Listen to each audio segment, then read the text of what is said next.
लेकिन सर्वप्रथम मैं झुककर नतमस्तक होकर अशोकनगर, चंदेरी और मुंगावली की जनता को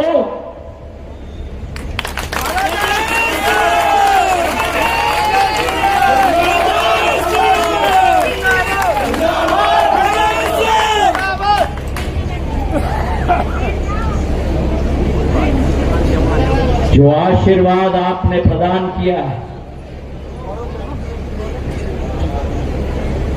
वर्षा ऋतु में जब इंद्र देवता का आशीर्वाद प्रदान होता है, उससे भी ज्यादा आशीर्वाद मेरे परिजनों ने सिंधिया परिवार के इस मुखिया को प्रदान किया। अगर मैं आपको कहूं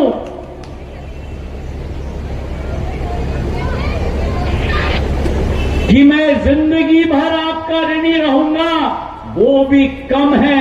मैं निशब्द हूं कहने के लिए कि किस भावना से मैं आपका कृतज्ञता दूं। इतना मैं जरूर कहूंगा कि धूप में खड़े हुए मेरे एक एक परिजनों का जहां पसीना टपकेगा, वहां ज्योतिरादित्य सिंधिया का खून टपकेगा मेरे भाई और बहनों। मैंने आपसे निवेदन किया था, मैंने अपने सेनापतियों और सरसेनापतियों से निवेदन किया था और मेरे पूर्व रविंद्र नंदलाल जी ने कहा मंच से कि टारगेट मत बनाना, लोकसभा का टारगेट मत बनाना, विधानसभा का टारगेट बनाना अपने पोलिंग बूथ का नहीं, अपने किले का टारगेट बनाना मेरे भाई और बहनों। और मेरे एक एक सेनापति और मेरे भगवान तुल्य जनता ने अपनी टारगेट बना दी अपने किले की, और एक एक किले पर भगवा झंडा गाड़ के रख दिया मेरे भाई और बहनों। मैं निशब्द हूं आपको धन्यवाद अर्पित करते हुए। कांग्रेस पार्टी ने बहुत कुछ कहा पिछले 4 साल, और जो आपका हमारा एक अटूट रिश्ता है, विकास का रिश्ता है, सत्य का रिश्ता है, अगर ये जीत है तो ये जीत मेरी नहीं है, मेरी अशोकनगर, चंदेरी, मुंगावली, गुना और शिवपुरी की जनता की जीत है मेरे भाई और बहनों। अगर ये जीत है तो मेरे एक एक सेनापति के परिश्रम, मेहनत, मशक्कत, एक एक पसीने के बूंद की जीत है मेरे भाई और बहनों। और अगर ये जीत है तो ये झूठ के ऊपर सत्य की जीत है मेरे भाई और बहनों। और कहा जाता था हमारे शास्त्रों में कि सत्य परेशान हो सकता है, लेकिन सत्य कभी भी पराजित नहीं हो सकता। वो गुना की जनता ने, अशोकनगर की जनता ने और शिवपुरी की जनता ने देश में गाड़ के सत्य को जीत कराकर एक प्रचंड एक इतिहास रच दिया मेरे भाई और बहनों। मैं धन्यवाद अर्पित करना चाहता हूं मेरे एक एक गांव के एक एक वासी को, शहर के एक एक वार्ड के एक एक वासी को। चुनाव के समय में मैंने बहुत कुछ सुना, चुनाव के समय में मैंने बहुत कुछ अनुभव किया, और ये विश्वास मैं आपको दिलाता हूं, अब आपका चौकीदार आपके लिए तैनात हो गया है।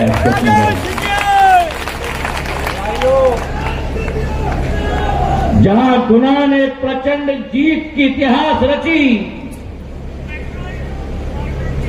मैं धन्यवाद देना चाहता हूं ग्वालियर चंबल संभाग कि एक एक नागरिक को,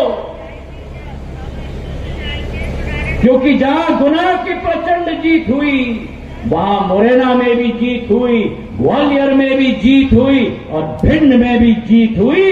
चारों के चारों किलो पर भगवा झंडा गाड़ के रख दिया मेरे भाई और बहनों। और जहां ग्वालियर चंबल संभाग के चारों किलो पर कमल का फूल खिल गया, वहीं मध्य प्रदेश के 29 से 29 लोकसभा पे भी प्रधानमंत्री नरेंद्र मोदी जी का विश्वास कमल के फूल के रूप में खिल गया मेरे भाइयों और बहनों। मैं धन्यवाद इस मंच से मध्य प्रदेश के जन जन को देना चाहता हूं। भिंड और श्योपुर की जनता से लेकर खंडवा और खरगोन की जनता, नीमच और मंदसौर और झाबुआ की जनता से लेकर सिंगरौली और सीधी की जनता तक मेरे भाइयों और बहनों, 29 की 29 किलो पर भगवा झंडा लगाकर 100/100 नतीजा प्रधानमंत्री नरेंद्र मोदी जी के हाथों को मजबूत करके दिखा दिया। और इसलिए कहा जाता है कि जहां मोदी के मन में एमपी, वहीं मध्य प्रदेश की जनता के मन में भी मोदी है मेरे भाइयों और बहनों। और यह विश्वास हम आपको दिलाते हैं, प्रधानमंत्री जी ने जो संकल्प लिया है, एक एक भारत सरकार की योजना, चाहे उज्ज्वला की योजना हो, चाहे लाडली बहना की योजना हो, चाहे गरीबों की घर की योजना हो, चाहे राशन की योजना हो, एक एक हितग्राही तक भ्रष्टाचार के बिना पहुंचाने की जिम्मेदारी हम लेते हैं मेरे भाई और बहनों। और ये विश्वास मैं आपको दिलाता हूं कि अगर देश में कोई गारंटी है तो केवल एक गारंटी है, और वो मोदी की गारंटी है, और वो गारंटी को पूर्ण करने की गारंटी है मेरे भाई और बहनों। जहां एक तरफ प्रदेश की जनता को मैं धन्यवाद देना चाहता हूं, वहीं एक एक कार्यकर्ता को भी दिल के गहराइयों से मैं धन्यवाद अर्पित करना चाहता हूं।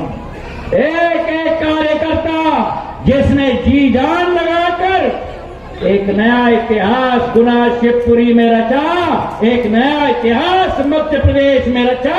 मेरे एक एक परिवार के कार्यकर्ता को मैं झुककर नमन करता हूं मेरे भाई और बहनों।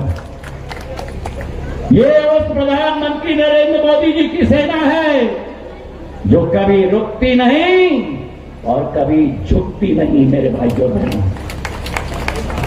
और आज अगर नई जंग की शुरुआत करनी है, ये सम्राट अशोक की महान तपस्वी भूमि से, अशोक नगर से एक नई जंग की शुरुआत करनी है, तो आज 5 प्राथमिकताएं आपके सामने मैं रखना चाहूंगा। मेरी पहली प्राथमिकता कि इस संसदीय क्षेत्र से जो चुनाव के समय भी मैंने अनुभव किया था, मेरी पहली प्राथमिकता रहेगी कि सारे माफियों का निपटारा हम इस क्षेत्र से करेंगे। सारे माफियाओं का निपटारा इस क्षेत्र से करेंगे। ना भू माफिया रहेगा, ना राशन का माफिया रहेगा, ना खाद का माफिया रहेगा। एक एक माफिया के पीछे आपका चौकीदार भागेगा और उसे इस क्षेत्र से भाग निकालेगा। अभी किसानों के लिए खाद की किल्लत रही थी। आज तक 27,000 मीट्रिक टन खाद गुना, अशोकनगर और शिवपुरी तक मैंने पहुंचाया है। खाद की कमी की सूचना मुझे पहुंची। 14 जून को मैंने दिल्ली से एक नया रेक रवाना किया, जिसमें 3000 मीट्रिक टन मैंने संसदीय क्षेत्र में भिजवाया, और 20 तारीख को दूसरा रेक मैंने भिजवाया। 6000 मीट्रिक टन खाद का मैंने पूरे संसदीय क्षेत्र में पिछले 10 दिन में आप लोगों के लिए भिजवाया है मेरे भाई और बहनों। तालियां थोड़ी कम बनी।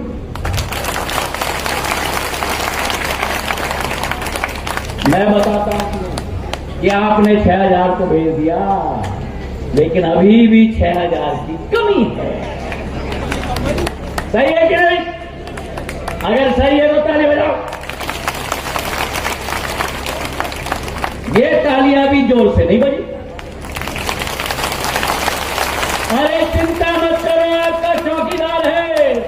30 तारीख के पहले जो 27,000 मीट्रिक टन खाद पहुंच चुका है, 8,600 गुना में, 10,000 अशोकनगर में, 9,600 शिवपुरी में, उस 27,000 मीट्रिक टन में मैंने अपने 2 रेक भेजे हैं।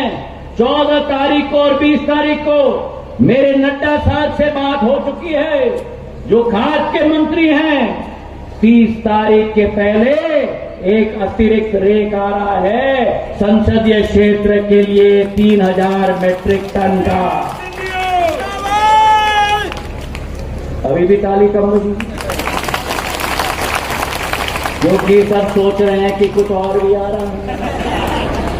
15 जुलाई तक 6000 मीट्रिक टन की कमी है। एक रेक 30 जून के पहले आएगा और दूसरा रेक 5 जुलाई के पहले 3000 मीट्रिक टन का मैं आपके लिए भिजवाऊंगा। चिंता मत करना मेरे भाई और बहन। तो पहली प्राथमिकता, और जो मैं सुन रहा था, खाद में भी माफिया चल रही थी पूरे संसदीय क्षेत्र में, उस माफिया को भी समाप्त कर दिया है। और तीनों कलेक्टरों को मैंने कहा है कि केवल सोसाइटी से खाद का वितरण होगा मेरे भाई और बहनों। कोई और चैनल नहीं होगा, ना इधर का चैनल, ना इधर का चैनल, कोई चैनल नहीं होगा। केवल एक चैनल होगा, वो सोसाइटी के माध्यम से मेरे अन्नदाताओं को खाद दिया जाएगा मेरे भाई और बहन। पहली प्राथमिकता माफिया का निपटारा। दूसरी प्राथमिकता, भारत सरकार और मोहन यादव जी की एक एक योजनाएं आखिरी लाभार्थी तक मिल पाए। तीसरी प्राथमिकता कि जो भी अधोसंरचना की कमी है हमारे क्षेत्र में, पिछले 5-6 वर्षों में सारी अधोसंरचना की कमियों को समाप्त करना मेरी जिम्मेदारी होगी मेरे भाई और बहनों। चाहे सड़क हो, चाहे रेल हो, आप मांग करते जाओ, आपका ये इंजन का डब्बा चुग चुग चुग करके आपका काम करता जाएगा मेरे भाई और बहनों। चौथी प्राथमिकता, हमारे क्षेत्र के एक एक नौजवान को हमें सक्षम बनाना होगा। 21वीं सदी के भारतवर्ष में प्रतियोगिता में आगे चलने के लिए ये प्रधानमंत्री जी की विचारधारा नहीं, संकल्प है। और उसके लिए अशोकनगर क्षेत्र में भी नई सोच विचारधारा हम लेके आएंगे मेरे भाई और बहनों। और आखिरी मेरी प्राथमिकता, 5वीं प्राथमिकता, गरीब, शोषित, वंचित, पीड़ित, दलित, आदिवासी वर्ग के लिए विकास और प्रगति का रोड मैप मैं बनाऊंगा मेरे समाज के लिए मेरे भाई और बहनों। ये मेरे पंचामृत है, ये मेरे पांच प्राथमिकता हैं जो इस क्षेत्र के लिए मैंने धारण किया है। और जो विभाग प्रधानमंत्री जी के आशीर्वाद से दूरसंचार विभाग और उत्तर पूर्वी राज्यों का विकास का विभाग जो मुझे दिया गया है, मैं आपको विश्वास दिलाता हूं कि अब ये डब्बे की बात मैं बहुत करता था, अब ये डब्बे की जिम्मेदारी मुझे मिल गई है। और उसको शुरुआत के लिए 5G की इंटेलिजेंट विलेज मैंने 10 गांव पूरे देश में रेखांकित किए हैं। ये डब्बा केवल शहर में नहीं चलना चाहिए, ये डब्बा मेरे गांव के किसान के लिए चलना चाहिए। और जब 10 मैंने पूरे गांव देश में रेखांकित कर दिए, 10 में से 3 गांव मेरी गुना की आरी, मेरे शिवपुरी की बांसखेड़ी और मेरे अशोकनगर की रावसर, 3 गांव मेरे संसदीय क्षेत्र में है मेरे भाइयों बहनों। अब लोग पूछेंगे मुझसे कि 5G इंटेलिजेंट विलेज मतलब क्या?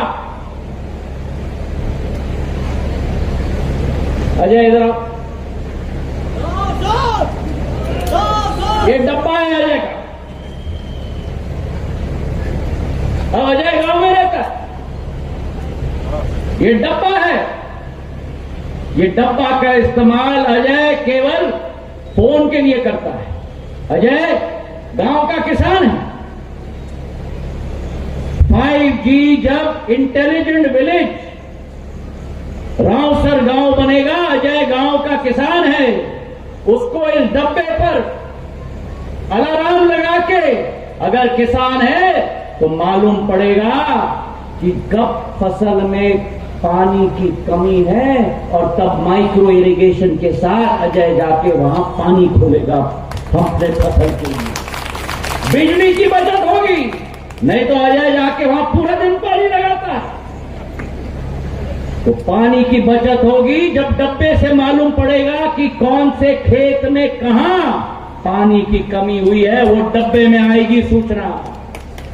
और उसी के साथ गांव के अंदर ड्रोन लगेंगे, ड्रोन के अंदर स्पेशल कैमरा लगेंगे।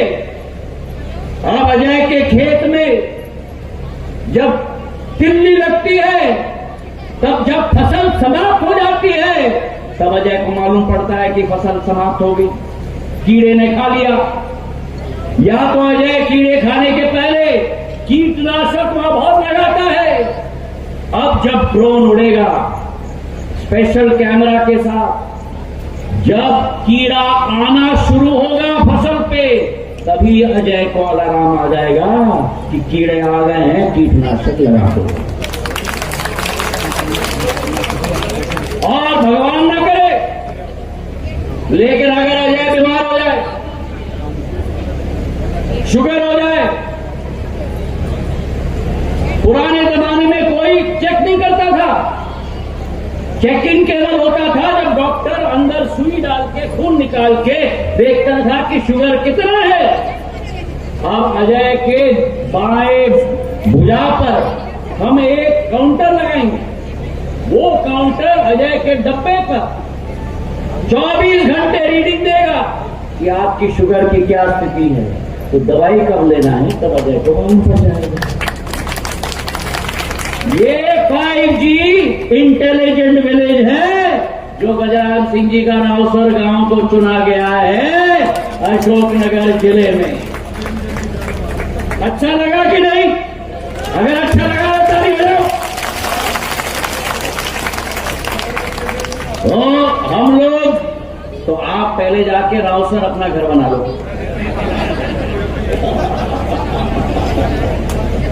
हम लोग 10 गांव से शुरू कर रहे हैं देश में।